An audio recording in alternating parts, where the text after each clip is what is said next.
أعوذ بالله من الشيطان الرجيم بسم الله الرحمن الرحيم وقل الحمد لله الذي لم يتخذ ولدا ولم يكن له شريك في الملك ولم يكن له ولي من الذل وَكَبِّرْهُ تَكْبِيرًا صدق اللہ العلی العظیم۔ اللہ کے فضل و احسان سے آج ہم نے سورت بنی اسرائیل یا سورت اسراء، اس کے دو نام ہیں، اس کو سبکن ایک ایک آیت کر کے سمجھنے کی کوشش کی ہے، پڑھنے کی کوشش کی ہے۔ اس پر ہم اپنے اللہ تبارک و تعالیٰ کا بے پناہ شکر ادا کرتے ہیں۔ جو دوست بلا انقطاع اور بلا استثناء اول سے لے کر آخر تک سبق میں شریک رہے ہیں، ہم دعا کرتے ہیں کہ اللہ تبارک و تعالیٰ ان کو اس کی بہترین جزا عطا کرے۔ آمین۔ اور جو لوگ کسی تھوڑی سی سستی کی وجہ سے، شیطان کی اکساہٹ کی وجہ سے، چھوٹے چھوٹے کاموں کی وجہ سے ادھر ہم قرآن کھولتے ہیں ادھر وہ اٹھ کر چلے جاتے ہیں، اللہ تبارک و تعالیٰ ان کو بھی اس اجر میں شریک کرے۔ میرے عزیز دوستو، اس سورہ کے اندر جو کچھ بیان ہوا ہے، اس کے بیان کرنے میں کہیں کوئی کمی اور کوتاہی ہوئی ہے تو اس پر ہم اللہ تعالیٰ سے معافی مانگتے ہیں، اور کوئی اچھی بات ہم سے ادا ہو سکی ہے تو اس پر ہم اپنے اللہ سے اجر کا سوال کرتے ہیں۔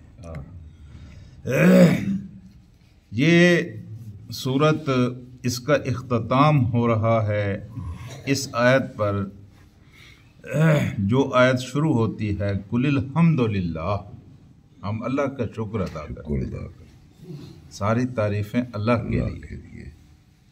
تورات کا اختتام بھی اسی لفظ پر ہوا تھا، الحمدللہ۔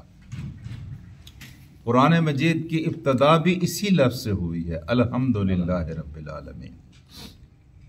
اور کل جس ہم سورت کو شروع کریں گے اس کی ابتدا بھی اسی لفظ سے ہوگی، الحمدللہ۔ کل سے ہم انشاءاللہ سورہ کہف پڑھنا شروع کریں گے۔ تو تعریفیں تو ساری اللہ کے لیے۔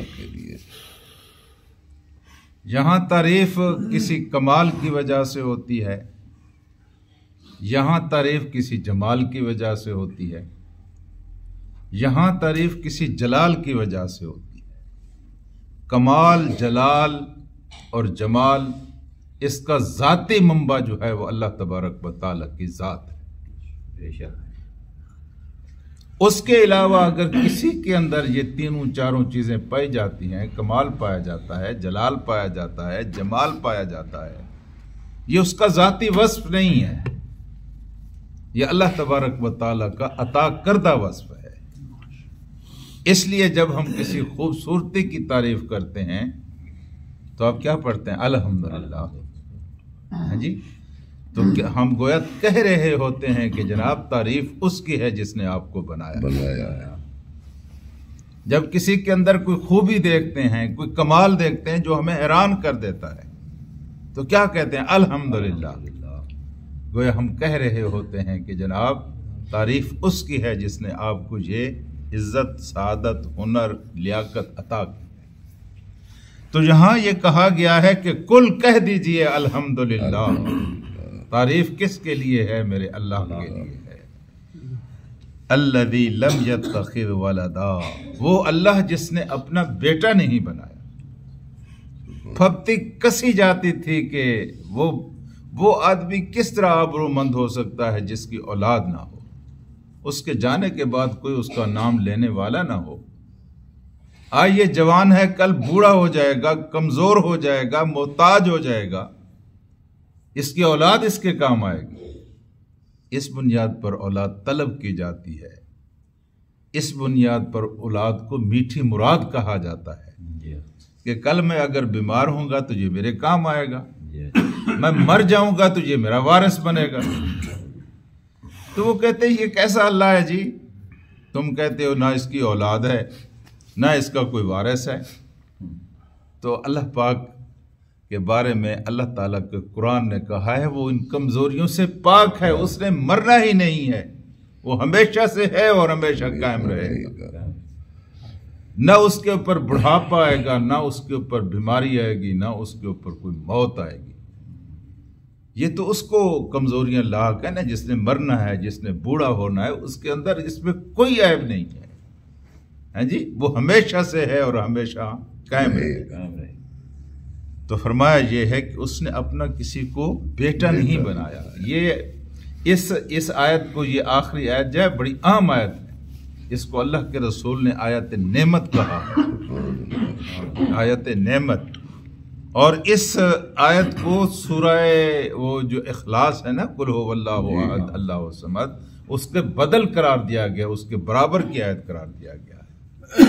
جو مضمون اس میں بیان ہوا ہے اللہ پاک نے اس آیت کے اندر بھی وہ مضمون بیان کر دیا۔ تو فرمایا یہ ہے کہ اس نے کسی کو بیٹا تو نہیں بنایا، وَلَمْ يَكُنْ لَهُ شَرِيكٌ فِي الْمُلْكِ مِنَ الذُّلِّ۔ اللہ ایسا نہیں ہے کہ جس نے اپنی کائنات کو ڈپٹیوں اور وزیروں اور مشیروں کے ذریعے چلانے کا اہتمام کیا ہو، اس کو کسی قسم کی، اس نے یہ نہیں ہے کہ یہ شعبے تقسیم، یہ آپ کے ذمہ ہے جی، آپ اولاد دیں، آپ بارش برسائیں، آپ لوگوں کے بگڑے کام بنائیں، آپ لوگوں کو شفا دیں، یہ غلط تصور ہے۔ اللہ تعالیٰ نے اپنے شعبے اور حصے تقسیم نہیں کر رکھے، اس نے اپنے وزیر اور مشیر نہیں بنائے ہوئے، اس کا کوئی شریک نہیں ہے اس کے اقتدار میں، نہ اس کو کسی کی ضرورت ہے، نہ کسی کا حاجت مند ہے۔ یہ وزیر تو اس لیے ہوتے ہیں نا جی، یہ کام میں اکیلا نہیں کر سکتا، آپ یہ کام کر لیں، آپ یہ کام کر لیں، آپ یہ کام کر لیں، ہیں جی، اس طرح ہم ملک چلائیں گے، مل جل کر ملک چلائیں گے۔ کوئی اکیلا آدمی گویا اعتراف کرتا ہے کہ میرا علم اتنا نہیں ہے، میری لیاقت اتنی نہیں ہے، میری قابلیت اتنی نہیں ہے۔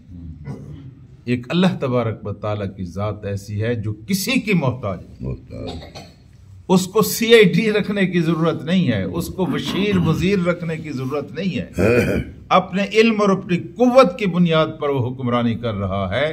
تو فرمایا وَلَمْ يَكُنْ لَهُ شَرِيكٌ، اس کا کوئی شریک نہیں ہے، فِي الْمُلْكِ، کے ملک میں، اس کے حکومت و اقتدار میں، مِنَ الذُّلِّ، اس کی کمزوری کی وجہ سے۔ یہاں جتنے وزیر بنائے جاتے ہیں وہ کمزوریوں کی بنیاد پر۔ ذل اور ذل میں فرق ہے، ذل بھی جھکنے کو کہتے ہیں اور ذل بھی جھکنے کو کہتے ہیں۔ ذل اس جھکنے کو کہتے ہیں جب ایک باپ اپنے بیٹا اپنے باپ کے سامنے جھکتا ہے، ایک شاگرد اپنے استاد کے سامنے جھکتا ہے، ایک مرید اپنے پیر کے سامنے جھکتا ہے، عاجزی کرتا ہے۔ جھکنے سے مراد عاجزی کرنا، ان کا کہا مانا۔ یہ اللہ تعالیٰ، ایک بندہ اپنے خدا کے سامنے جھکتا ہے، یہ ہے ذل، ٹھیک ہے جی۔ ذلت کہتے ہیں اس کو کہ کسی کے سامنے آپ اپنے آپ کو رسوا کر کے، اس کے اپنی ذات کی نفی کر کے آپ اپنے سر کو جھکا دیں، یہ ذلت کا جھکنا ہے، اور یہ ذلت کا جھکنا معیوب ہے، ناپسندیدہ ہے۔